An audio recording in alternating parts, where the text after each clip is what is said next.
Hello friends. स्वागत है आप सबका हमारे यूट्यूब चैनल में। तो दोस्तों एक कॉलेज अपडेट लेकर के आया हूँ कुरुक्षेत्र यूनिवर्सिटी की। एडमिशन से रिलेटेड है। तो दोस्तों एडमिशन का शेड्यूल है बहुत डगमगा गया है कोरोना की वजह से। पहले जो आवेदन थे एडमिशन थे वो मई में होते थे, अब लेकिन मई जून में होते थे, अब थोड़ा लेट होगा। यहाँ पर आप देख सकते हैं पहले मई में निकलते थे स्नातक के आवेदन, जून में दाखिला प्रक्रिया पूरी होती थी। ठीक है। कुरुक्षेत्र यूनिवर्सिटी की स्नातक कक्षा में दाखिले का शेड्यूल बिगड़ा। तो यहाँ पर क्या कुछ दिया गया है, जो विद्यार्थी एडमिशन लेना चाहते थे कुरुक्षेत्र यूनिवर्सिटी से, उनका एडमिशन थोड़ा लेट होगा। कोरोना का असर यहाँ पर साफ दिखाई दे रहा है। तो दोस्तों यहाँ पर लिखा गया है, आप पढ़ सकते हैं।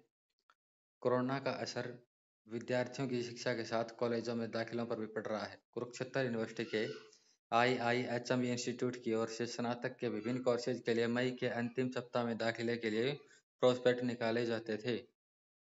वही इस बार 12वीं कक्षा के प्रयाण पर फैसला 1 जून को होने के चलते इस बार अभी तक दाखिलों को लेकर कार्य योजना नहीं तैयार हो पाई है। जून में दाखिला प्रक्रिया को पूरा करके 15 जुलाई से कक्षाएं भी शुरू हो जाती थी, लेकिन इस बार अब दाखिले के लिए आवेदन फॉर्म निकालने में ही पेच फंसा है। अब सरकार की ओर से CBSE और हरियाणा विद्यालय शिक्षा बोर्ड की भिवानी की ओर से 12वीं की परीक्षाओं को रद्द कर दिया गया है। अब विद्यार्थियों के अंक निर्धारित करने के लिए नियम तय किए जाएगा।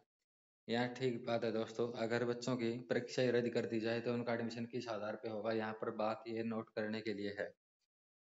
तो चलिए इसके लिए सरकार क्या गाइडलाइन देती है, यूनिवर्सिटी क्या कुछ गाइडलाइन देती है, किस बेस के ऊपर एडमिशन होगा, ये तो आगे चलकर ही पता लगेगा। इस परिणाम के आधार पर ही विद्यार्थियों की स्नातक कक्षा में दाखिले होनी है। आगे यहाँ पर दिया है, अभी परिणाम के लिए करना होगा इंतजार। ठीक है, जो 12वीं की परीक्षाएं हैं वो अभी कैंसिल हो चुकी हैं और उनके रिजल्ट के लिए अभी वेट करना होगा दोस्तों। 12वीं कक्षा के परिणाम के लिए अभी विद्यार्थियों को इंतजार करना होगा। अभी तक CBSE और भिवानी बोर्ड की ओर से रद्द की गई 10वीं परीक्षाओं का परिणाम भी जारी नहीं किया गया। CBSE ने 30 जून तक नियमों के अनुरूप विद्यार्थियों के परिणाम स्कूलों को तैयार करने के निर्देश दिए हैं। ऐसे में 12वीं कक्षा का परिणाम भी विभिन्न मानकों के आधार पर तैयार करने में अभी 1 माह का समय लग सकता है। तो आप मान के चल सकते हो दोस्तों कि अभी चल रहा है जून, तो जुलाई में आपके परिणाम आ सकते हैं स्टार्टिंग में।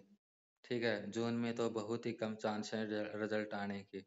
और अभी तक ये भी पता नहीं चला है कि किस आधार पे आपके अंक दिए जाएंगे, असेसमेंट के आधार पे दिए जाएंगे या कुछ और।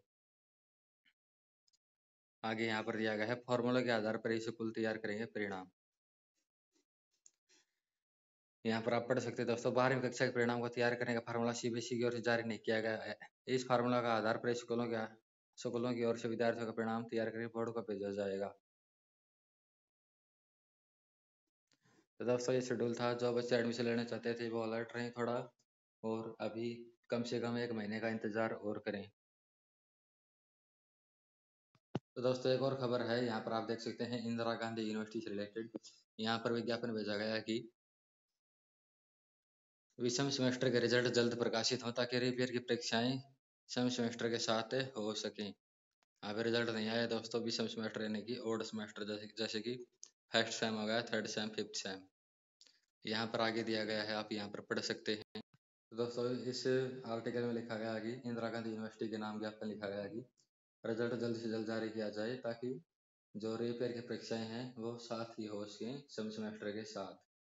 उम्मीद करता हूँ वीडियो आपको समझ में आई होगी। अगर दोस्तों पहली बार हमारे चैनल पर आप आए हैं तो चैनल को सब्सक्राइब कर दीजिए, वीडियो को लाइक कर दीजिए और शेयर भी कर दीजिए।